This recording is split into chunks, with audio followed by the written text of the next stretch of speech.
Jaaliyadda Soomaaliyeed ee dalka Mozambique ayaa waxa ay beeniyeen in dhibaatooyin loogu geystay gudaha dalkaasi kadib markii ay soo baxeen dhawaan warar sheegaya in dhibaatooyin loogu geystay dalkaasi ganacsatada Soomaaliyeed ee ku ganacsada halkaasi. Gudoomiyaha Jaaliyadda Soomaaliyeed ee dalka Mozambique Xasan Cabdi Cabdulle ayaa u waramay warbaahinta qaranka. mudane gudoomiye waxaa jira dhibaatooyin soo noqday oo inta badan la kulmaan jaaliyadda Soomaaliyeed ee ku nool wadanka Mozambique. adeer waxa waxba kama jiraan way jiraan dhibaatooyin laakiin sida loo sheegayo uma baaxad weyna laakiin dhibaatooyin yar yar oo Soomaalida dhexdeeda ah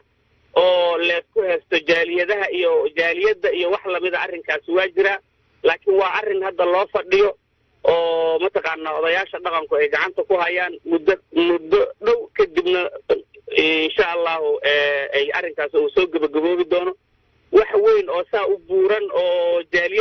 jaaliyadihii Yurub iyo jaaliyadihii ceyrta qaada jirta meeshan kama jirto jaaliyadan waxa weeye waa jaaliyad ummadda isku haysa dhaqankeeda iyo asluubta iyo kii taag daran iyo kii dhoosis raba iyo kii akhlaaq xumo mataqaana wadanka la yimaado dhaqanka Soomaaliga ku dheela jaaliyad u taagan weeye inay waxyaabahaas ay ka shaqeyso oo ayadu inay qarash ku bixiso rabto income ma lahan jaaliyadan marka sida loo sheegayo sida loo buunbuuninayo ma ahan waa wax aad u yar weeye oo aan macno lahayn carab iyo ilka isu dhawaa isqabtaan ayagana waa la xalinayaa insha Allah laakiin waa wax aad u yar way sida hadda loo sheegayo oo wax loo buunbuuninayo wax uma jiraan maalmihii u dambeeyay waxa social media qeybaha bulshada ay ku kulmaan la hadalhayay dhibaatooyin ka dhex jiro jaaliyadda Soomaaliyeed ee ku nool wadanka Mozambique bal maxaad nagu warami kartaa arrimahaas way jirtaa arrinkaasi in mudahowna iska soo jiitamayay dadka qurbaha jooga badankiisuna wuu qabaa cudurkaas oo jaaliyadda iyo waxyaabaha la midka ah inay isku qabsadaan marka laakiin waa wax la xalin karo waa wax hadda gacanta odayaasha Soomaalida dhaqanka waxyaabo ku jira weeye waana lagu jira hawshaas waa hawl oo hadda dhaqanka oo gacanta ku hayo waana la xalin doonaa insha Allah Soomaalida Mozambique joogtana Soomaalida ugu wanaagsan weeye intaan qurbo marayay xagga isku duubnida iyo wanaaga waxaa jira eedan loo jeedinayay laba kamid ah ganacsada ku nool magaalada Nampula ee caasimada saddexaad dalka Mozambique kaasoo ah mid kamid ah ganacsada tacdiil oo geysay arintaas bal maxaa kale ah gudoomiye arintaasi waa been weeye waxba kama jiraan Axmed Warsamo Nuur iyo ninka jikre loo yaqaano iyo Maxamed Yusuf Shire oo Qadaafi la yiraahdo waxay kamid yihiin samadoonada magaalada Nampula degan oo odayaalaha dhaqanka waana dad ganacsato ah waa dad wanaagsan Mozambique kama jirto in Soomaali ay isxiraan in Soomaali ay isafduubaan in Soomaali gudaheeda iska qooleysato waxaas wadanka Mozambique kama jiraan dadkii Mozambique joogi jirana way og yihiin kuwa hadda joogana way og yihiin dawladda hadda Mozambique-na wadankan wadan aad nabadgelyadiisa aad u fiican tahay weeye labadaas ninna waa laba nin oo idaacad baan waxaan ka maqlay inay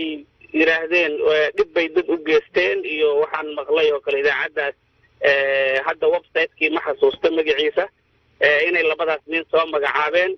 waa idaacad rabtay inay isku dirto bulshada Soomaalida ee Mozambique degan idaacad inay isku dirto rabta oo bulshada inay kala geysan rabta dad ujeedooyin gooniya la weeye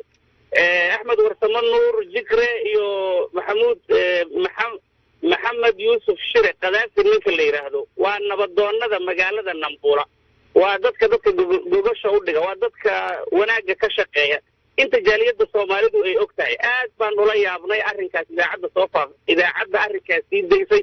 arrinkaasna waa cambaaraynayna haddaan nahay jaaliyadda Mozambique anoo ku hadlayo magaca gudoomiyaha jaaliyadda marka arrinkaas oo arrin qabto maaha Mozambique nabadgelyo ka jirta dhibaatana kama jirto inta la eg baaxadeedu waa wax hadda ay noo saadaalinayaan weeye laakiin waxaan Ilaahay ka baryaynaa inay Ilaahay naga qabto waxa xun noo saadinaya waa sida xiriirka ka dhaxeeya jaaliyadda Soomaaliyeed ee ku nool wadanka Mozambique iyo dawladda Mozambique xiriirka ka dhaxeeya dawladda iyo jaaliyadda waa aad u wanaagsan yahay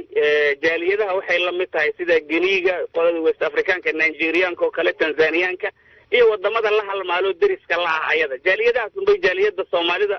ay la mid tahay waxna kama dheera waxna kama dhinna marka kuwaas unbay lamid tahay xiriir gooni oo khaasatan ay jaaliyadaha kale dawladda uga dhowdahanaan ma jiraan jaaliyadahaas unbay lamid tahay waxa dhiba oo dawladda iyo jaaliyaddu ay isku qabaanna ma jiraan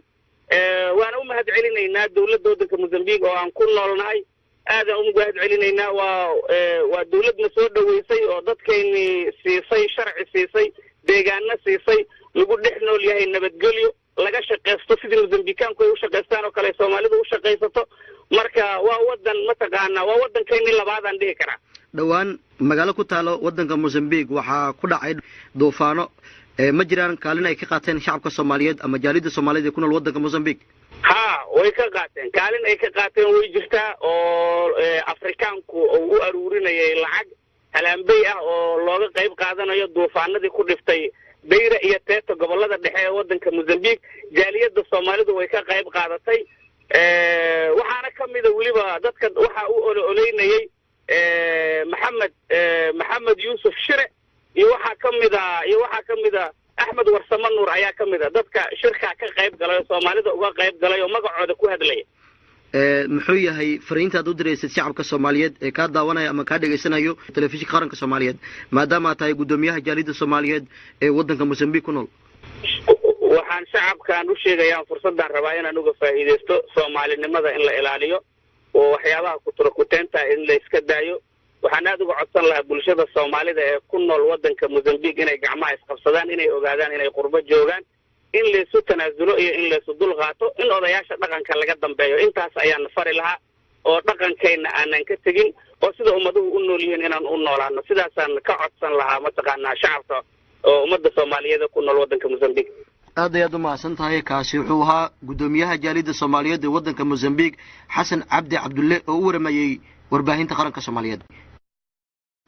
gudoomiyaha jaaliyada Soomaaliyeed ee ku nool dalka Mozambique ayuu ahaa oo beeninayay warar sheegaya in jaaliyada Soomaaliyeed ama dadka Soomaaliyeed ee halkaasi ku ganacsada lagu dhibaateeyo